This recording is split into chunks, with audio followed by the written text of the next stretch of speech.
It started at dawn. David opened his cabin door to find a massive bear sitting silently just 10 feet away. Not growling. Not moving. Just watching. He slammed the door shut, heart pounding, rifle shaking in his hands. But the bear didn't leave. Not after an hour. Not after 6. Not even when night fell. Neighbors told him to shoot it. Rangers were hours away. And yet, something about the bear's stillness, the calm in its eyes, told David this wasn't a typical encounter. Then he noticed the scar. Long and familiar, running across the bear's shoulder. He had seen that mark before, many years ago, when he was a teenager, lost in these very woods. That night, something had saved him. And now, after all these years, it had come back. But it wasn't alone, and it wanted something he never expected. The kettle had just started to whistle when David heard the crunch. Snow. Heavy and wet. Something large was walking across it, deliberate and slow. He moved to the window, coffee still in hand, and froze. It was a bear. Huge. Brown. Thick winter coat. Easily 600 pounds. And it was sitting. Right there. 10 feet from his porch. Facing the door. Not pacing. Not foraging. Just waiting. David lived alone. His cabin was nestled deep in the Colorado woods, 3 miles from the nearest dirt road. Wildlife wasn't unusual, but this? A bear sitting like a statue, directly outside his home? That was new. He backed away from the window, heart rate kicking up, grabbed his old rifle from behind the stove, and crept toward the front. He slowly opened the door. Still there. Still watching him. He shouted. Banged a pot. Even fired a warning shot into the air. The bear didn't budge. Just blinked slowly, and stayed. An hour passed. Then 2. By noon, David was pacing.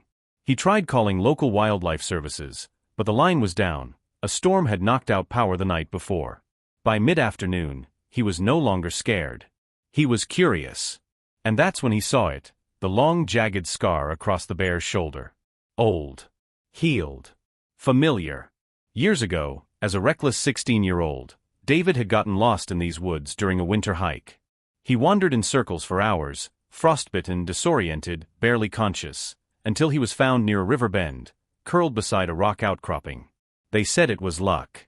But David remembered. Warmth. Breath. A massive form curled near him that night, shielding him from the cold. A bear. This bear. And now, it was back. But why?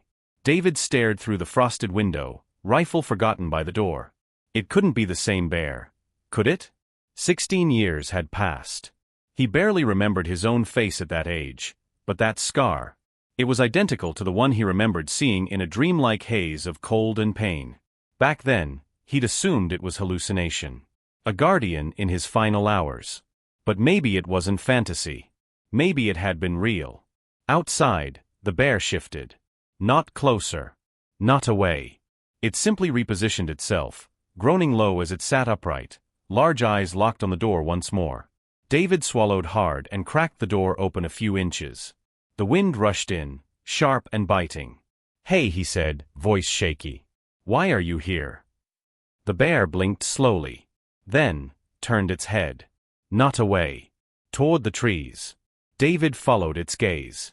Snow was falling heavier now, but through the dense pine boughs, he noticed something strange, movement. Low to the ground. Small. He grabbed his binoculars and focused past the trees. And there, barely visible, was a small shaking shape. A cub. No, 2 cubs. Shivering beneath the branches, barely able to lift their heads. The mother, she wasn't protecting herself. She was asking for help. David stepped back, heart pounding. This wasn't a coincidence. She remembered. She had once saved him. And now, she was trusting him to return the favor. David pulled on his snow boots, grabbed his thickest coat, and slung a pack over his shoulder, stuffing it with blankets, protein bars, and the emergency med kit he kept for wolves and foxes he sometimes found hurt near the trail. He paused at the door. The bear was still there. Still waiting. But now, her head was turned, ears flicking back and forth as if she was listening not to him, but to the cubs in the forest. He stepped outside slowly. The bear didn't move. She watched. But she let him pass. The wind bit at his cheeks as he trudged toward the tree line, eyes scanning the snow where he'd seen them. Then there. Two small, trembling bodies curled up beneath a fallen log. Their fur was matted with ice, and one of them let out a soft, wheezing cough. "Easy," David whispered, kneeling beside them. He wrapped them in blankets, one by one. Light as fawns. Barely responsive. And when he turned around, she was there. The mother bear stood just feet away. Silent. Staring. She didn't growl. Didn't move to stop him. She just waited. Step by step, David carried them back to his cabin, one at a time. He lit a fire, turned up the heat, placed the cubs near the hearth. The mother bear never entered. But she stayed at the door, eyes locked on the warm glow inside. And when David finally opened it, inviting her in with a single nod, she crossed the threshold. The moment the bear stepped into the cabin, time seemed to freeze. David stood frozen himself, barely breathing. The wood floor creaked beneath her weight, snow melting off her fur in thick droplets. Her nose twitched as she sniffed the air, not with aggression, but with alertness, protectiveness. She moved past him slowly and approached the two cubs curled near the fire. With a low, almost humming sound, she lay down beside them, drawing them into her warmth with a nudge of her massive head. One of the cubs lifted its eyes. The other let out a soft whimper and burrowed into her fur. And then, she looked at David. Not as a threat. Not even as a stranger. But as someone she had chosen. He sat down on the opposite side of the room, speechless. The silence was heavy, sacred. Hours passed. The snowstorm outside intensified, wind howling through the pines, rattling the windows. But inside, a man and a bear watched the fire flicker between them, with two small lives resting in between. There were no words. Just shared memory. A connection born not of language, but of survival and trust. When David finally drifted off in his chair, he did so knowing something in him had changed forever. Because the bear he had once thought was just a dream was now sleeping under his roof. The storm had passed. Golden light streamed in through the window panes, catching on the melted snow and frost clinging to the glass. David stirred from his chair, his neck stiff, arms numb from sleeping upright. And then he remembered. The bear.